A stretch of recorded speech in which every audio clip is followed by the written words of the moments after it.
الكرام، خطبة هذا اليوم حول نظرات ومعاني على هذه الآية الكريمة من سورة العنكبوت. إخواني الكرام، الله سبحانه وتعالى يقول أتلو، هو فعل أمر، والأمر لرسول الله صلى الله عليه وسلم، ولكن أمر كذلك لأمته ما لم يكن هناك تخصيص، فالأمر لرسول الله وبالتبع لأمته الكريمة الميمونة المرحومة إن شاء الله سبحانه وتعالى. هناك أوامر ثلاثة للرسول صلى الله عليه وسلم ولنا نحن المسلمين، لأن لنا في رسول الله صلى الله عليه وسلم قدوة حسنة، لأن الله سبحانه وتعالى يقول في القرآن الكريم: ولقد كان لكم في رسول الله أسوة حسنة لمن كان يرجو الله واليوم الآخر وذكر الله كثيرا.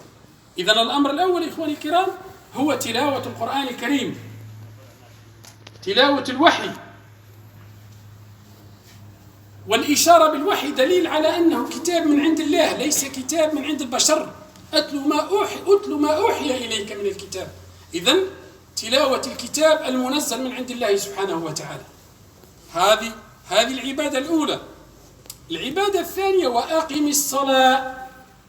أقم الصلاة أي صليها بشروطها الشرعية، حافظ على وقتها، حافظ على احسن وضوءها إلى كافة الأمور الشرعية التي يجب عليك أن تحافظ على الصلاة وأن تؤديها كما أمرك الله سبحانه وتعالى. والله سبحانه وتعالى ذكر لنا علة الصلاة، أي أن الصلاة إذا أديت بآدابها الشرعية وكما أمر الله سبحانه وتعالى فالإنسان المصلي سيكون حسن الخلق، تنهى عن الفحشاء والمنكر. إذا صليت وأديت الصلاة على وجهها الشرعي المطلوب فنتيجتها أن تنهاك عن الفحشاء والمنكر وعن فعل المنكرات وعن فعل الفاحشة. ثم الأمر الثالث إخواني الكرام ذكر الله سبحانه وتعالى، وهو كبير وعظيم كما وصف الله سبحانه وتعالى: ولذكر الله أكبر. ذكر الله سبحانه وتعالى كما يقول الله سبحانه وتعالى في سورة أخرى: واذكروني أذكركم واشكروا لي ولا تكفرون. ثم ختمت الآية الكريمة: والله يعلم ما تصنعون، أي إني أمرتكم بهذه الأوامر الشرعية فما عليكم إلا أن تفهموها وتطبقوها في حياتكم العملية، وأنا خبير بما تصنعون وبما تفعلون. هذه تقريب إخواني الكرام صورة مجملة على هذه الآية الكريمة. Mes frères, mes sœurs, donc le thème d'aujourd'hui, Inch'Allah subhanahu wa ta'ala, c'est certains commentaires, certaines observations sur un verset coranique. C'est le verset 45 de Sourate Al-Ankabut, l'araignée. Exactement, c'est le verset 45. Allah subhanahu wa ta'ala ordonne à son prophète. Qu'est-ce qu'il a dit à son prophète? Et l'ordre au prophète, c'est un ordre à sa nation, à nous les musulmans. Pourquoi? Parce que le prophète sallallahu alayhi wa sallam, c'est un modèle par excellence pour nous.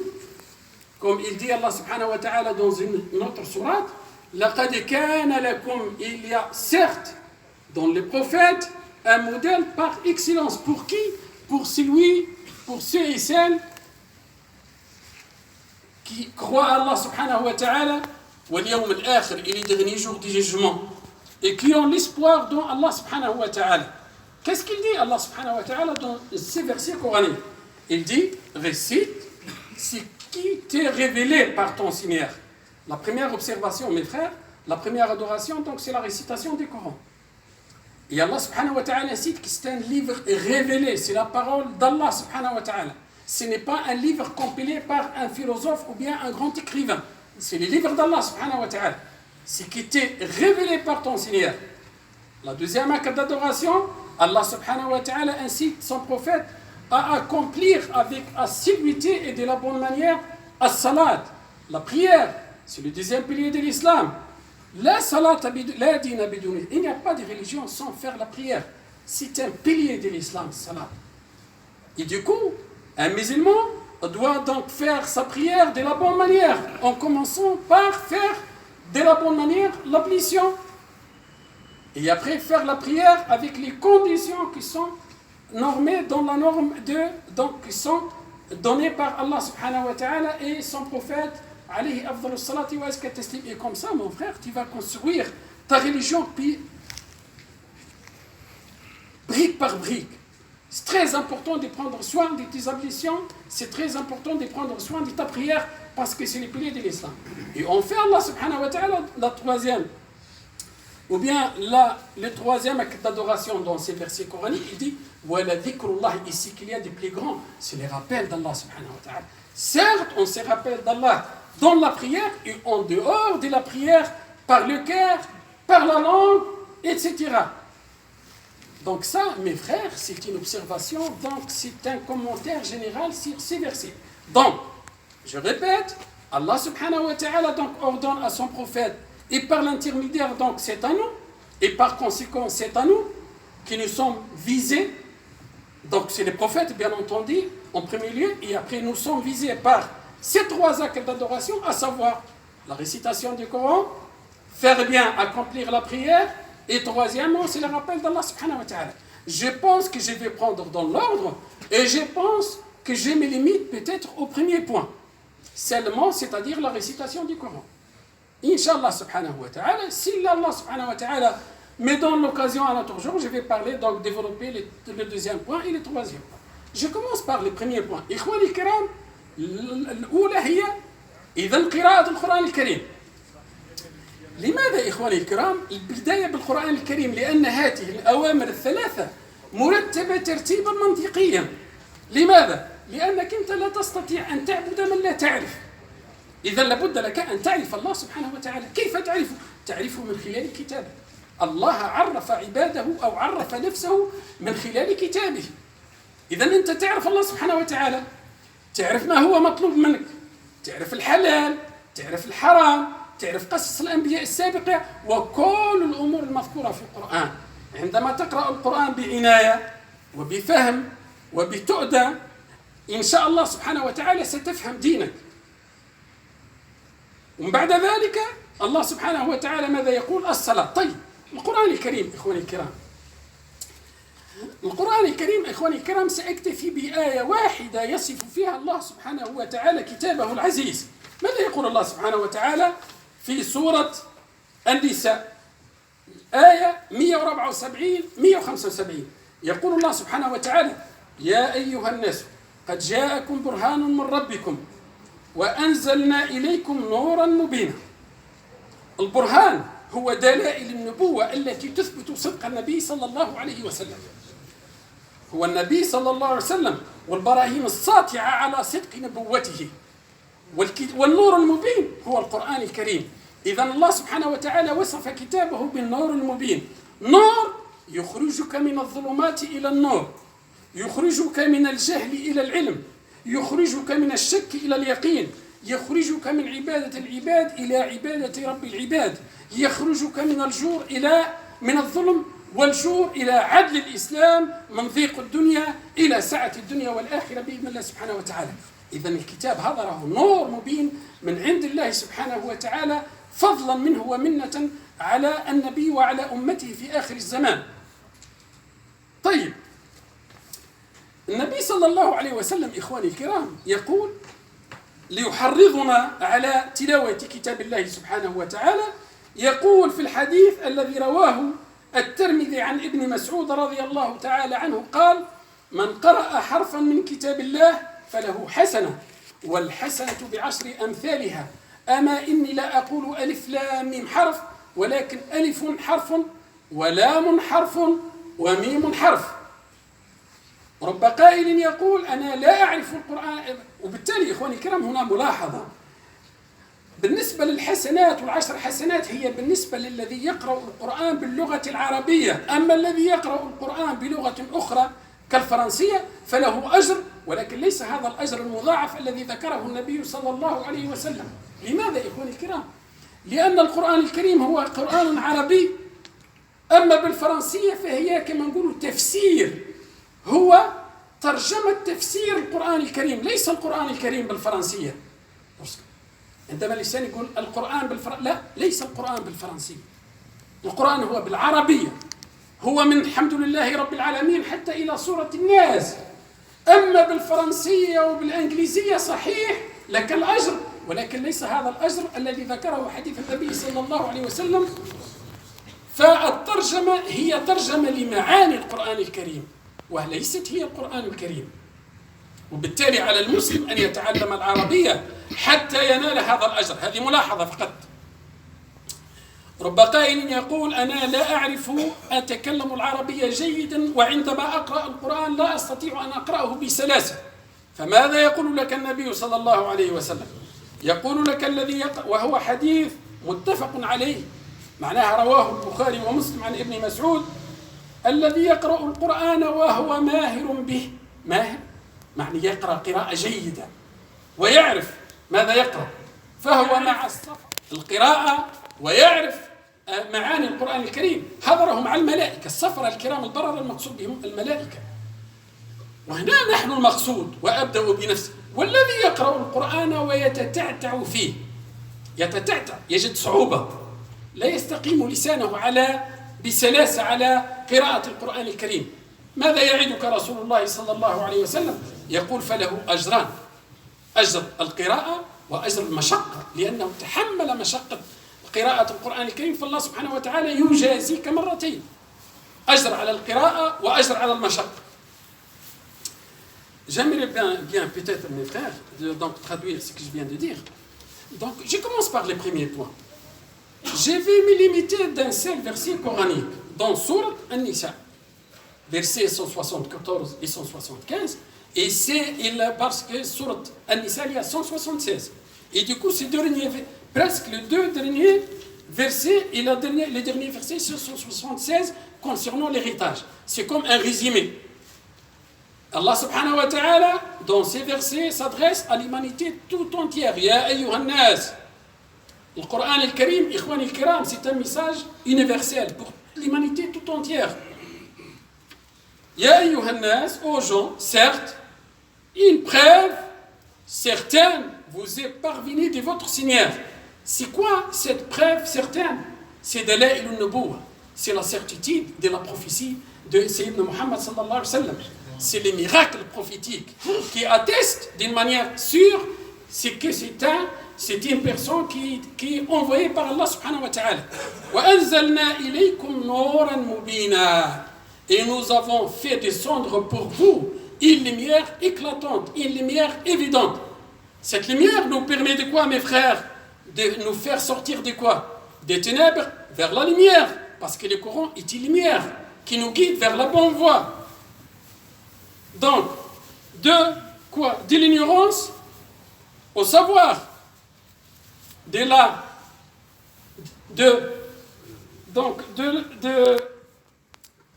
doute vers la certitude, de l'injustice vers la justice, de l'étroitesse de cette vie vers la largesse de cette vie et de l'au-delà.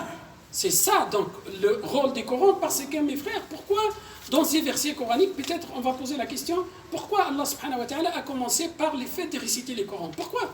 Parce que la récitation du Coran, tu ne peux pas adorer celui que tu ne connais pas. Donc le Coran te permet de connaître ton Seigneur, te permet de connaître celui qui t'adore. C'est un code de la route, c'est une feuille de route pour toi, c'est une notice pour toi. Tu connais ce qu'il faut faire, ce qu'il ne faut pas faire, le halal, le haram, l'illicite, ce qui est bien, ce qui est mal. Le Coran te permet de connaître tout ça. Mais après avoir connu tout ça, tu passes à l'action. Et la première action, c'est quoi? C'est la prière. C'est les piliers de l'islam. Nabi sallallahu alayhi wa sallam, mes frères, nous a incité à maintes reprises de réciter le Coran. Parmi les hadiths, il y a un hadith authentique. Le prophète nous dit quoi? Man qara al-Qur'an, c'est-à-dire celui qui récite le Coran, pour chaque lettre, il y a une action. Et cette action est multipliée par 10. Et je ne dis pas que Alif Lam Mim, harf, une lettre, non. Parce que Alif Lam Mim est constitué de 3 lettres. Alif, le A, c'est une lettre, harf. Et Lam, le L est une lettre.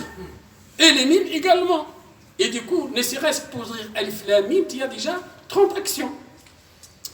J'aimerais bien attirer, j'ouvre une petite parenthèse. Et cette récompense est liée spécifique à celui qui récite le Coran en arabe. Et ça nous incite, mes frères, mes sœurs, d'apprendre la langue arabe. Pourquoi? Parce que le Coran, c'est en arabe. Les textes coraniques authentiques, la parole divine, c'est en arabe. Donc en français, ou bien en anglais, ou bien dans n'importe quelle langue, c'est la traduction, c'est un commentaire. L'essence des versets coraniques par un écrivain ou bien par celui qui traduit. Il a compris une chose et après il les traduit. Le Coran, c'est en arabe. Par contre, la traduction, si tu lis le Coran en français, tu ne dis pas que c'est le Coran, c'est les commentaires du Coran. Il y a des hasanats, bien entendu, mais ce n'est pas les hasanats cités dans ces hadiths. Ces hasanats cités dans ces hadiths, c'est spécifique pour ceux et celles qui récitent le Coran en arabe. Mais certains disent que moi, je ne maîtrise pas et je ne récite pas le Coran d'une manière convenable. Voilà ce que te dit le prophète alayhi afdal salati wa taslim. Il te dit, celui qui excelle dans la récitation du Coran, c'est lui qui maîtrise bien les règles de la récitation et comprend les sens. Ça, c'est son rang avec les anges, avec les nobles messagers, c'est-à-dire avec les anges. Mais par contre, celui qui récite le Coran et qui trouve des difficultés, Allah subhanahu wa ta'ala les récompense 2 fois. Pourquoi? Il a 2 récompenses. Une double récompense. Pourquoi? Parce que c'est une récompense pour la lecture et une récompense pour la difficulté. Voilà une porte ouverte à nous afin de réciter le Coran, mes frères, mes sœurs. أضف إلى ذلك إخواني الكرام نتيجة القرآن الكريم إخواني الكرام النتيجة التي تجنيها من قراءة القرآن الكريم هو سعادة الدنيا وسعادة الآخرة. تكون سعيدا في هذه الدنيا وسعيدا في الآخرة. من ذلك أن النبي صلى الله عليه وسلم يقول اقرأوا القرآن فإنه يأتي يوم القيامة شفيعا لأصحابه. يرى يشفع فيك القرآن الكريم عندما تقرأ القرآن الكريم وتتعلق بكلام الله سبحانه وتعالى سيكون لك شفيعا يوم القيامة. لا تفرط في شفاعة القرآن الكريم. أضف إلى ذلك أن مرتبتك في الجنة عند آخر آية تقرأها من القرآن الكريم. يقال النبي صلى الله عليه وسلم يقال لصاحب القرآن اقرأ وارتقي ورتل كما كنت ترتل في الدنيا فإن منزلتك عند آخر آية تقرأها. وبالتالي إخواني الكرام انظروا إلى هذا الحديث والدقة النبوية في الحديث. ورتل كما كنت ترتل في الدنيا، معنى ذلك أن الدنيا هي مزرعة الآخرة. لابد أن تعمل هنا حتى تحصد هناك. J'ai fini, mes frères, mes sœurs, par ces 2 hadiths pour savoir la récompense lorsque tu récites le Coran et tu appliques le Coran. Qu'est-ce qu'il t'attend? Le premier hadith, le Nabi sallallahu alayhi wa sallam, il nous dit que réciter le Coran, parce que lorsque tu récites le Coran, il va t'intercéder pour toi auprès d'Allah subhanahu wa ta'ala pendant les derniers jours du jugement. Tu vas trouver quelqu'un qui va te défendre, un garde-corps entre guillemets, quelqu'un qui va te défendre auprès d'Allah subhanahu wa ta'ala. Donc ne ratez pas cette occasion. La deuxième chose, mes frères, mes sœurs, le Nabi sallallahu alayhi wa sallam, il nous donne un hadith vraiment pour attirer notre attention sur le fait que c'est très important de réciter le Coran parce que ton degré ou bien ta place dans les paradis dépend directement de récitation du Coran. Qu'est-ce qu'il nous dit? On dit au lecteur du Coran, lis et monte, récite comme tu l'as déjà fait dans cette vie. Et ça c'est très important, mes frères. Récite comme tu avais déjà récité dans cette vie. C'est-à-dire quoi? C'est-à-dire que maintenant dans cette vie, c'est une occasion pour toi en or afin de s'aimer. Et tu vas récolter ce que tu as semé dans cette vie. Une petite aide, il faut bien travailler dans cette vie pour avoir une bonne place dans l'au-delà.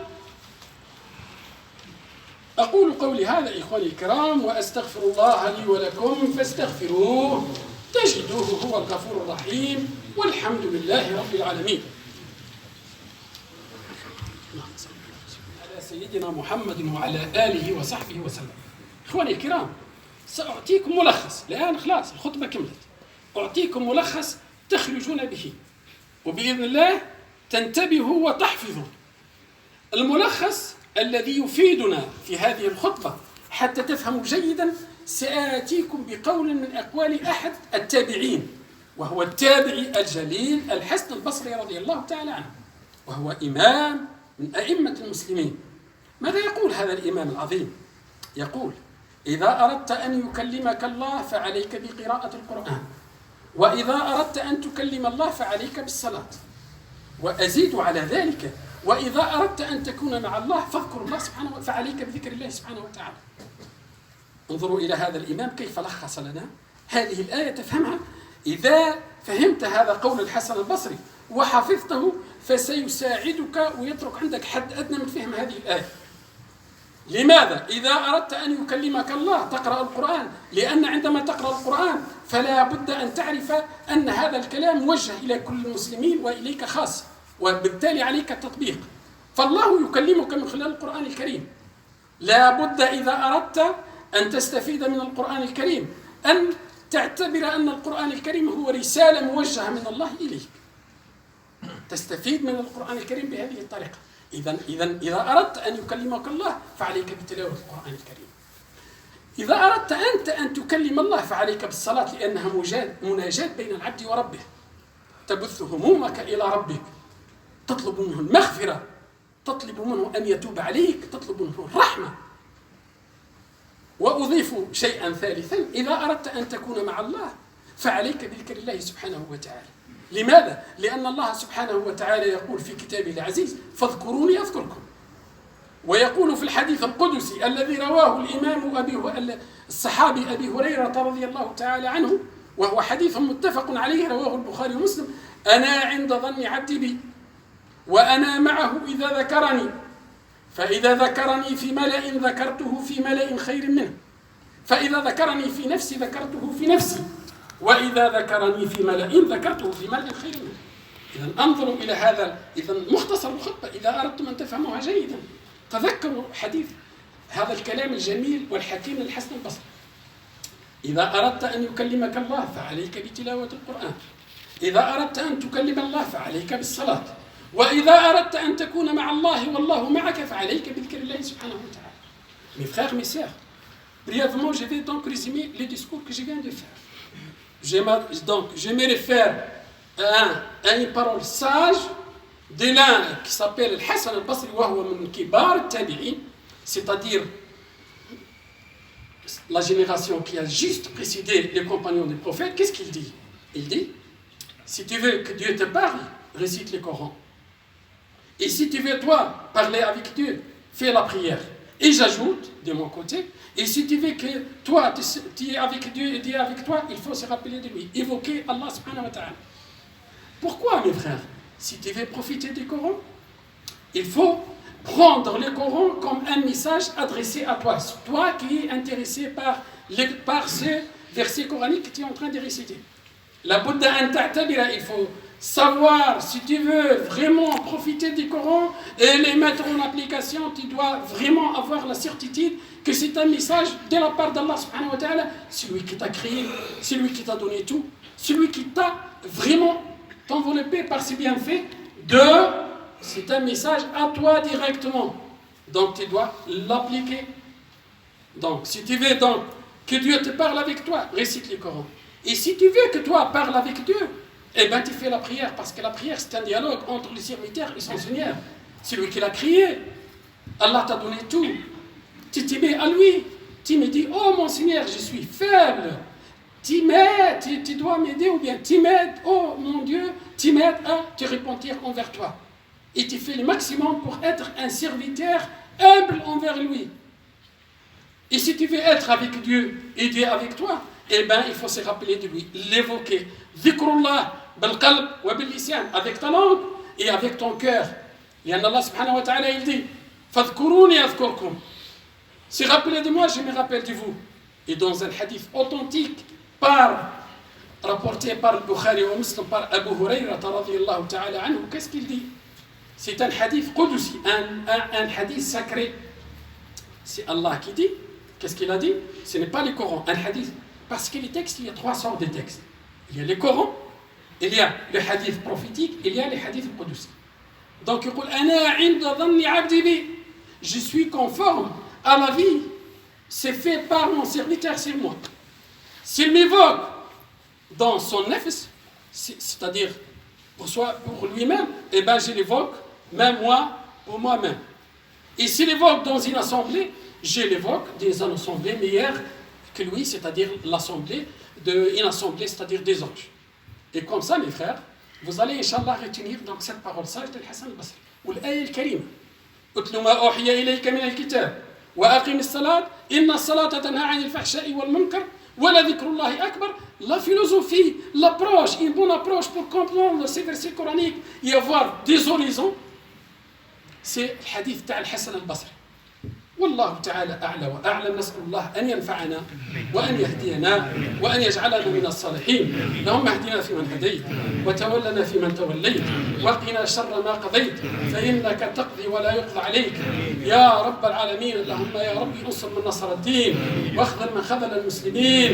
اللهم اجعل جمعنا هذا جمعا مرحوما وتفرقنا من بعده تفرقا معصوما ولا تجعل فينا ولا منا ولا معنا شقيا ولا محروما يا رب العالمين. يا رب اغفر ذنوبنا وطهر قلوبنا واجعلنا من الصالحين. اللهم يا رب حبب إلينا الإيمان وزينه في قلوبنا وكره إلينا الكفر والفسوق والعصيان واجعلنا من الراشدين يا رب العالمين.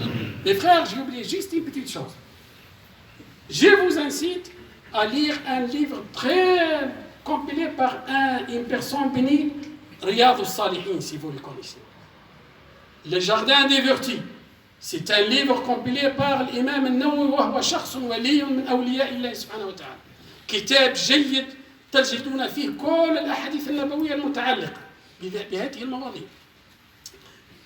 Je vous recommande, mes frères, de lire كتاب رياض الصالحين, Le Jardin des Vertus. C'est un livre compilé par Nawawi. C'est un livre béni, compilé par une personne bénie.